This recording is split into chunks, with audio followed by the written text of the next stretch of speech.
Claim किया कि उसने अपने JF-17 से हमारे S-400 व ब्रह्मोस मिसाइल बेस को नुकसान पहुंचाया, जो कि बिल्कुल गलत है। दूसरा, उसका ये भी मिस इन्फॉर्मेशन कैंपेन था कि हमारी एयरफील्ड्स जो कि सिरसा, जम्मू, पठानकोट, बठिंडा, नलिया और भुज में है, ये उसका मिस इन्फॉर्मेशन भी बहुत गलत है।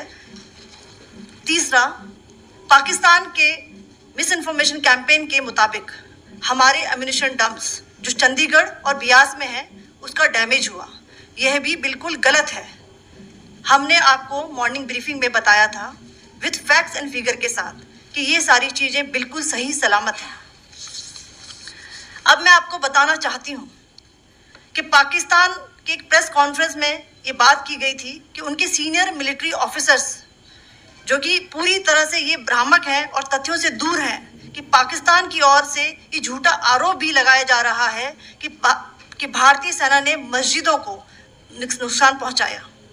मैं इससे बिल्कुल स्पष्ट करना चाहती हूं कि India is a secular nation और हमारी सेना भारत के कॉन्स्टिट्यूशनल वैल्यूज की एक बहुत प्यारी झलक है। इंडियन आर्म फोर्सेस ने पाकिस्तान को बहुत भारी नुकसान पहुंचाया, उनके मिलिट्री इंफ्रास्ट्रक्चर को, चाहे वो लैंड एसेट्स हो या फिर उनके एयर एसेट्स। यही नहीं, इंडियन आर्म फोर्सेस ने पाकिस्तान की एयरफील्ड्स स्कर्दू, जकोबाबाद, सरगोधा और बुलारी को बहुत नुकसान पहुंचाया। इसके अलावा पाकिस्तान के air defence system, radar system, उनको भी एयर स्पेस में अनटेनेबल किया। यह भी बताना चाहती हूं कि लाइन ऑफ कंट्रोल के पास पाकिस्तान के command and control logistic installations और उनके मिलिट्री इंफ्रास्ट्रक्चर्स, मिलिट्री पर्सनल्स का इतना भारी नुकसान हुआ कि पाकिस्तान की ऑफेंसिव व डिफेंसिव कैपेबिलिटी को नष्ट कर दिया गया।